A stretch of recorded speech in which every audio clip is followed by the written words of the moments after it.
Last video I promised we were going to be doing a bushwhacker fender flare installation on a 1940 Ford, but as it turns out, bushwhacker fender flares for 1940 Ford have been on back order since about 1965.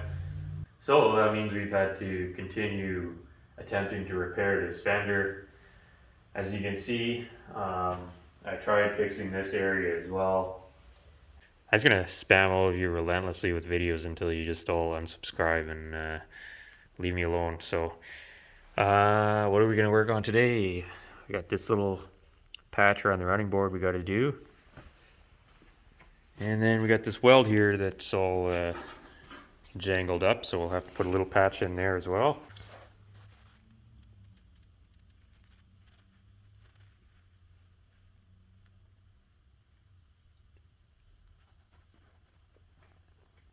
And messed that up in the last video. We did this crack here. That was a total disaster, and you know, I was reading through the comments on that video, and I have to say, quite frankly, I'm disgusted by the lack of negativity from you guys. Like, where are all the keyboard warriors and armchair experts telling me what I did wrong? I just absolutely ruined this repair, and I don't hear any negative feedback about it. So, like, I don't know, something's wrong, I gotta say. Today's captivating thriller involves repairing this nonsense.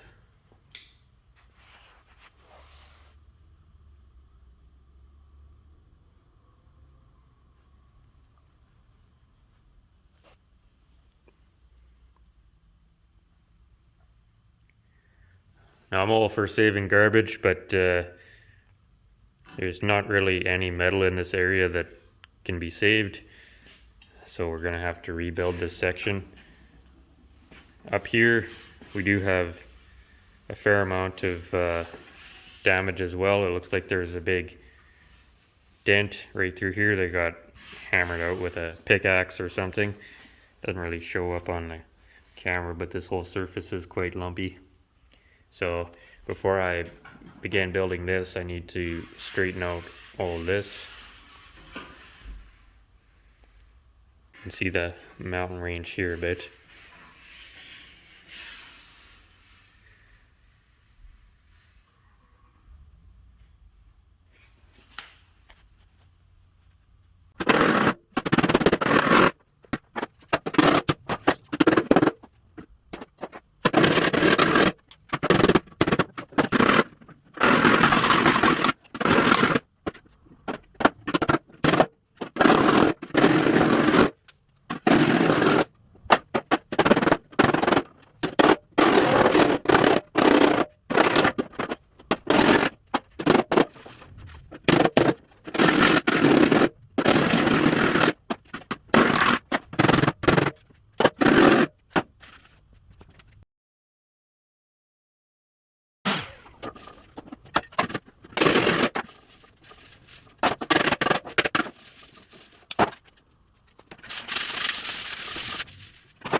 Well, we got this area kind of roughed in there's no point in getting it absolutely perfect because you are going to be welding to it and hammering on it. But we don't want to be working with like a mangled, uneven surface because then it's going to affect the shape of our patch.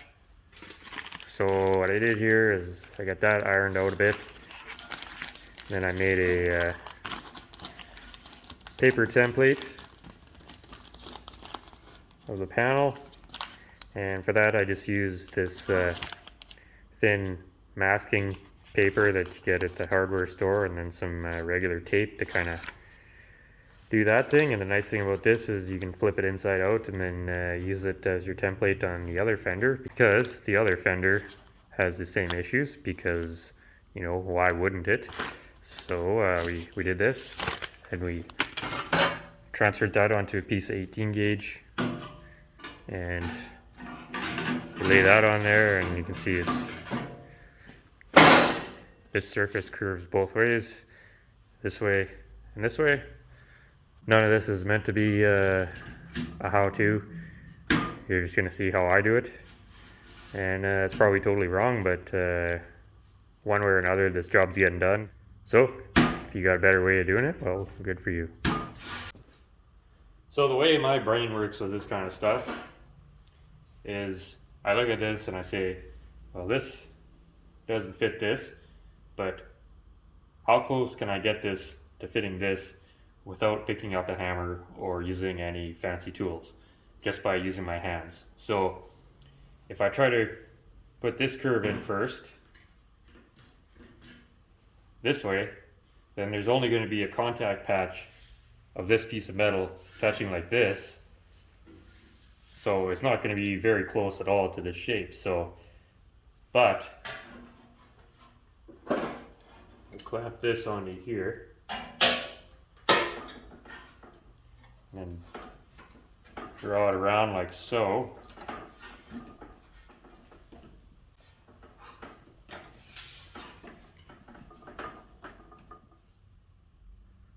So now you can see, just by using our hands, we now have the metal touching a fairly large contact area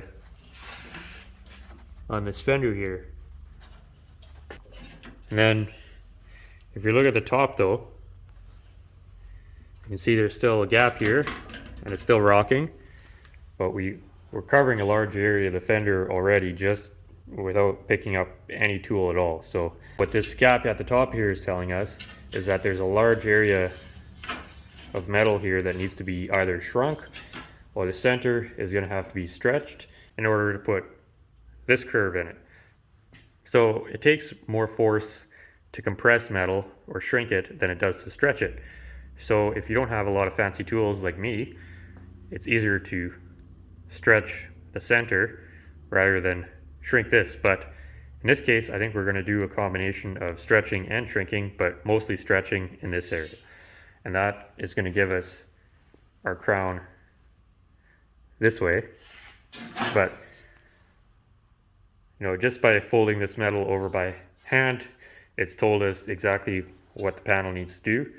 And so now we can proceed to do that. And as we're hammering on it, this is all going to change shape, but we'll be able to just keep manipulating it as we go.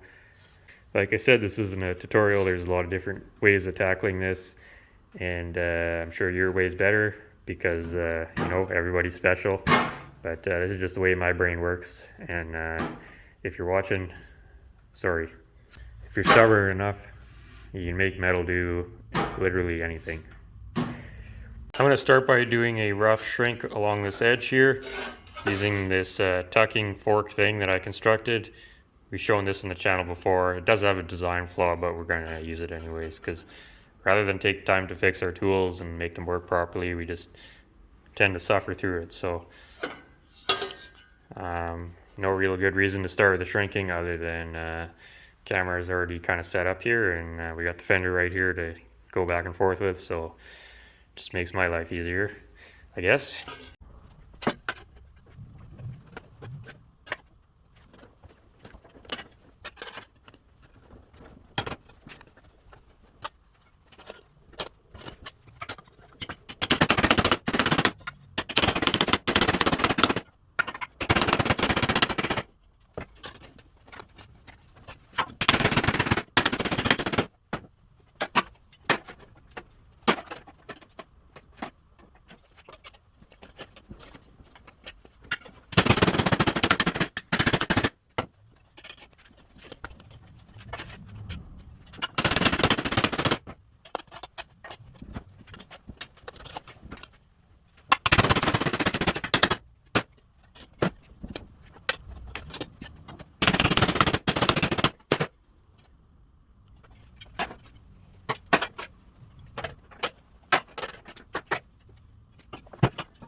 You see how that's curving around? Now I'm trying to, what I wanted to do is over shrink this because when I go to smooth this all out, I'm going to be stretching it, and then, so I'm just trying to compensate for that stretch.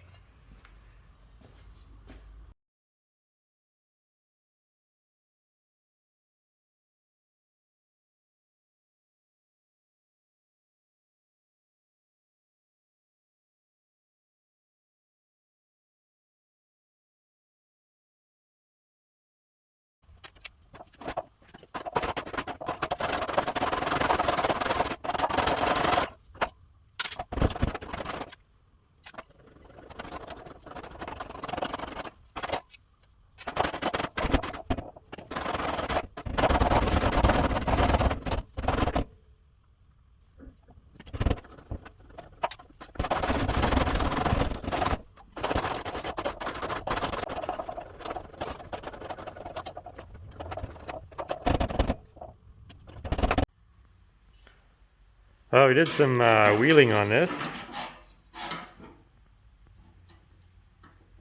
and that's actually starting to fit up pretty good. Still pretty wrinkly, but the shape's certainly getting there, and it's laying on there pretty decent. All of this is probably going to change as soon as we work it some more. We just, this is a whole game of just going back and forth and doing things in small increments.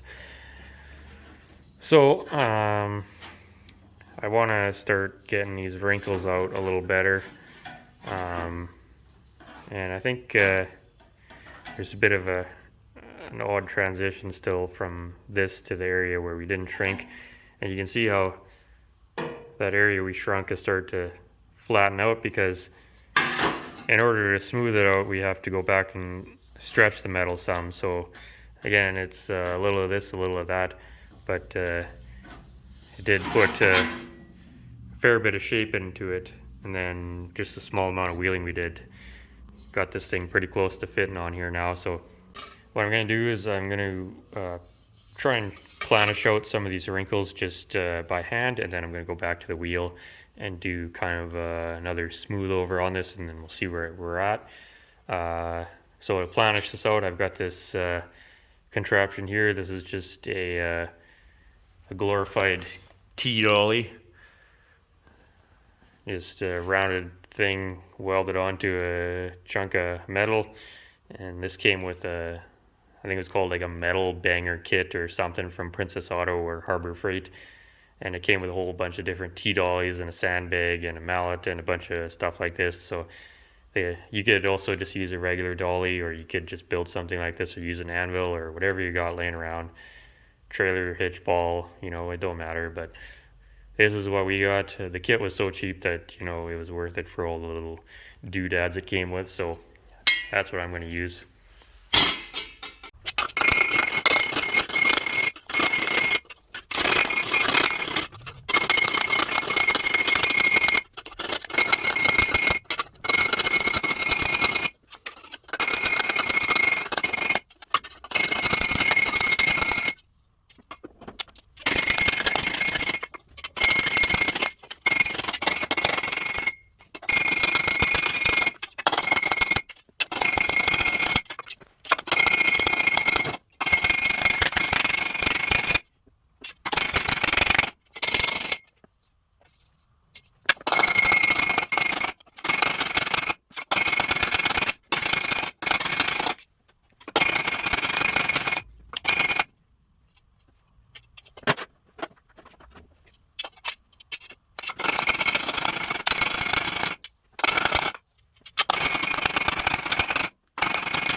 You can see we started getting some of the lumps and bumps kind of worked out a bit, at least the really bad ones. And I still need to work this area some more, but it's actually still still fitting pretty good to the fender. So I'm going to take it back to the English wheel now and just smooth it out some more and try to work the whole thing so it's kind of got a consistent flow to it, and we'll see where that takes us.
So we got this thing fitting on here fairly decently without any clampage or government intervention.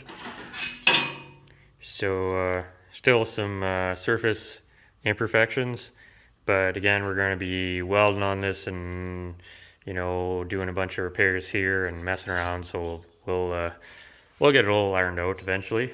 I'm self-taught on all this type of stuff, so I'm not the right guy to be going to for questions on this or anything, but cool thing about the English wheel and shaping stuff with hand tools is it's a very slow, tedious process, so I very rarely ever have to throw anything out, because you just do a little here, a little there, and go back and make adjustments as you go. With anything you do to this, you can always correct it. If you add too much stretch in the center, you can go back and stretch your edges with the English wheel or by planishing by hand, and that'll bring the center back down, and you can just keep working it back and forth and going on for as long as you care to, until your arms get tired. Now, I need to form this bottom edge, which is going to be a bit of a challenge. I haven't decided how I'm going to do that yet, because it is rolled.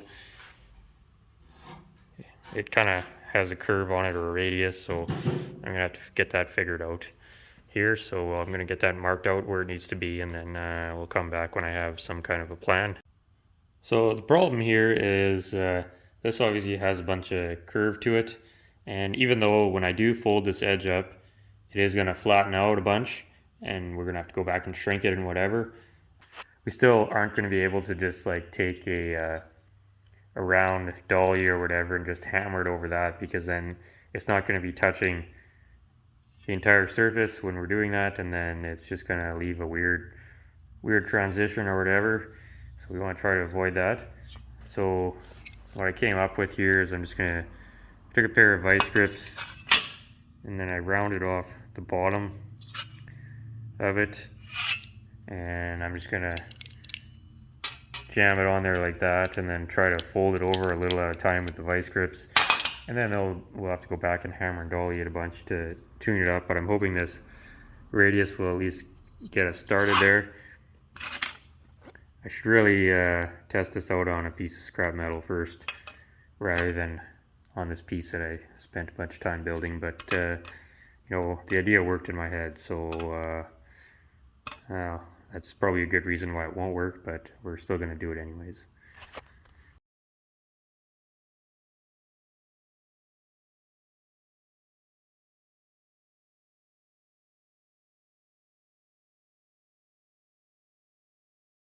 Well, I wouldn't exactly say using the vice grips was ideal, but it did get us this edge kind of bent over, and then had to go back and shrink it to get the curve back into it using the shrinker. And I was gonna film that. I had the perfect camera angle and everything, and then I was a stupid idiot and forgot to turn the camera on. Still have to do some tuning up on the edge, but I'm gonna go ahead and get this thing spliced and tack welded in here, and we'll go from there, I guess. Well, I don't know what happened here, but we're in way over our heads now.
What a horrific mess.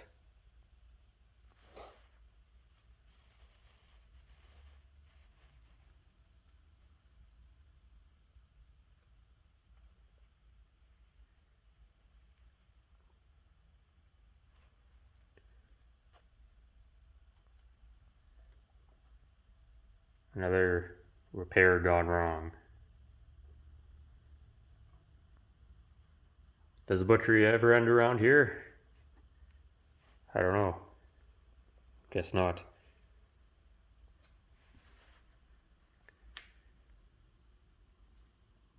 If nothing else, this is a lesson on perseverance. We're not giving up. You just keep destroying irreplaceable classic car parts for your entertainment.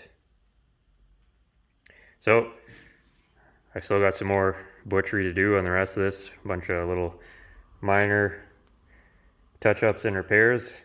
But this is the last time you're going to be seeing this one. Well, I'll show you the completed project in the next video. But the next video is going to be about fixing this mess.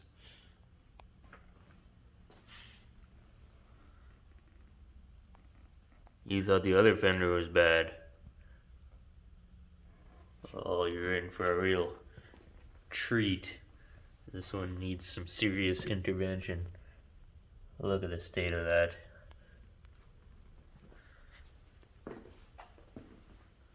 Why do we do this to ourselves?